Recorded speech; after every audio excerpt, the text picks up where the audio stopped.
né, que foi criado, sei lá, 4 anos atrás. Né? A primeira eleição foi a eleição de 2018, que teve fundo eleitoral. Essa decisão de criar o fundo eleitoral veio na sequência de uma decisão do Supremo que proibiu doação de empresas para partidos e candidatos. Tinha os problemas do Caixa 2 e tal. Não só isso, Igor, tinha também.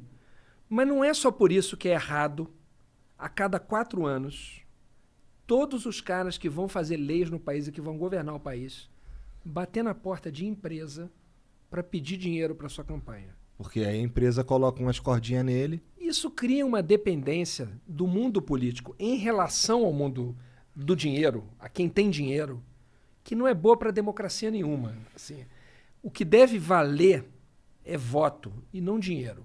As pessoas devem chegar ao poder, né? E aí eu vou falar em relação ao próprio Bolsonaro, né? Contra quem eu votei contra ele.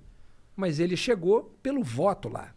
Ele não chegou pelo dinheiro. Não foi o dinheiro que o elegeu. Eu tenho uma série de críticas à forma como ele fez a campanha. Eu acho que a maneira de tratar as informações foi uma maneira distorcida, mas não foi pelo dinheiro que ele chegou lá. E eu acho que uma democracia é isso com todos os problemas que ela tem. Eu acho que o Brasil está passando por um momento péssimo. Eu adoraria que ele não tivesse sido eleito, mas foi. Foi decisão da população, do povo. Então, eu acho que é o voto que deve decidir quem se elege, não quem tem melhores relações com empresas que dão dinheiro. Quando isso foi proibido pelo Supremo corretamente, criou-se um problema de, tudo bem, a empresa não pode doar, mas como é que você financia as eleições? O dinheiro tem que sair de algum lugar. Doação individual, talvez? Poderia sair. E eu toparia que fosse com uma condição. Que fosse a doação individual, ela fosse limitada a um valor igual por pessoa. E ela não é. Perfeito. Hoje em dia ela não é. Hoje em dia como é que é? A pessoa pode doar, a pessoa física, pode doar até 10% do total do que ganhou no ano anterior. Ora, 10% do homem mais rico do Brasil. É. Então quem vai representar esse cara, quem o homem mais rico do Brasil quer dar para ajudar, para representá-lo, vai ter muito mais dinheiro do que quem quer representar, por exemplo, o trabalhador. Então eu não acho isso correto. Agora, se fosse assim, o máximo que pode doar é 1 salário mínimo por pessoa. Beleza. Porque aí você está igualando todo mundo. Sim.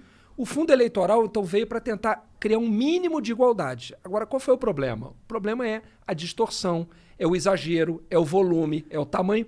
E não se tomaram outras medidas, que eu acho que poderiam ter tomado, para você fazer campanha com menos dinheiro. Por exemplo...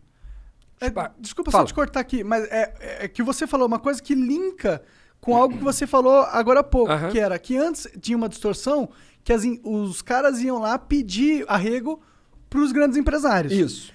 Porém, do jeito que o fundo eleitoral está construído, agora esses senhores mudaram. Agora eles são os líderes partidários. Os presidentes de partidos. Mas isso é uma distorção, tipo, a gente só mudou quem era o carrasco, mas a gente ainda está numa situação onde existe um carrasco. Você tem razão. É preciso, como você disse bem, pensar formas de democratizar isso para impedir que sejam as burocracias partidárias, as direções partidárias que se mantêm lá por muitos anos às vezes, que definam quem que vai ser o beneficiado, quem vai ser o escolhido. Tá certo, né?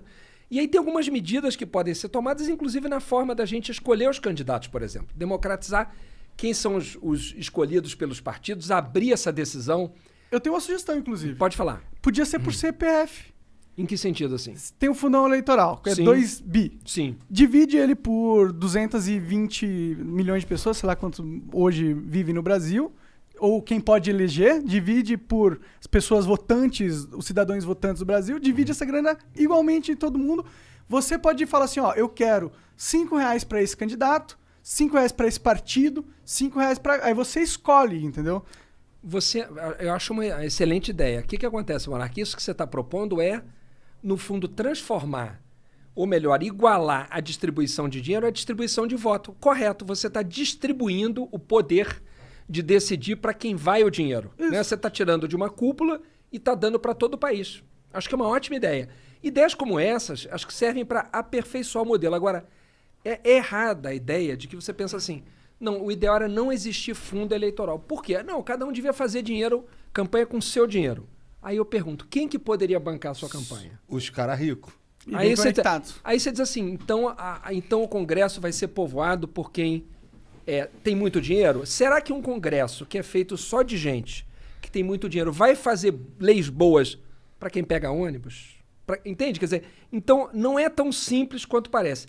E acho que o Congresso errou de não fazer outras coisas que poderia ter feito para reduzir o custo da campanha. Por exemplo, o meu partido, né, lá no Rio de Janeiro, o PSB. Lá no Rio de Janeiro nós elegemos 46 deputados federais no estado. Aqui em São Paulo são 70 deputados federais, né? Então, vamos pegar o exemplo aqui de São Paulo, do estado de São Paulo. Cada partido no ano que vem pode apresentar 150% do número de vagas que tem.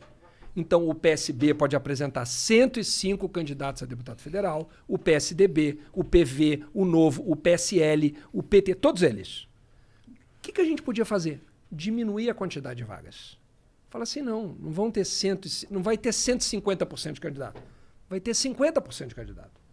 Cada partido pode apresentar 35 candidatos e não 105. Aí você faz a mesma quantidade de dinheiro valer mais, porque você tem que distribuir por menos candidatos. E os partidos escolham melhor os seus candidatos. Porque o que acontece hoje? Os partidos, como tem 105 vagas, eles tentam catar o máximo de candidato possível para somar o máximo de voto para eleger o máximo de gente. Entende? Então o partido acaba quase que pedindo para as pessoas serem candidatas. Não é bom. O bom é que seja candidato quem quer ser candidato. Sim. E que o partido faça uma avaliação de quem tem mais chance. Enfim, ou até abra a decisão de quem vai ser candidato para a população. Não é? Quer dizer, tem países em que as pessoas escolhem quem vai ser candidato, quem escolhe é o eleitor comum. Por exemplo, o que foram as primárias lá nos Estados Unidos que escolheram o Joe Biden, né? Uhum. Quem vota? Qualquer eleitor. Obrigar o partido a ter primária. Por exemplo. Legal, seria Não, ótimo. que aí se abre a Sim. decisão, tira da cúpula e compartilha, né? É, aquela história, o poder ele é meio tóxico, né? Quanto mais concentrado ele fica em qualquer organismo, seja ele uma empresa ou um órgão estatal, mais tóxico fica o ambiente, né? A gente estava falando antes do Senhor dos Anéis, né? É. Exatamente isso, né? Do anel, né? Desse símbolo que no Senhor dos Anéis é o poder que, de fato, pode envenenar, né? Eu tenho dúvida se o poder corrompe ou se ele revela quem a pessoa é. Eu tenho uma certa dúvida, assim. Claro que ele facilita que as piores características se desenvolvam, mas eu tenho muita dúvida se ele corrompe, ou se a pessoa, muitas vezes, já foi atrás do poder corrompida na mente, ainda que ela não tivesse praticado corrupção, se ela já não foi. Ah, com certeza, se ela busca poder assim desenfreadamente ao ponto de alcançá-lo, porque alcançar poder, às vezes, você tem que realmente querer muito, né? Talvez aquilo só aumente uma distorção que ela já tinha prévia na personalidade dela. Muitas vezes é isso.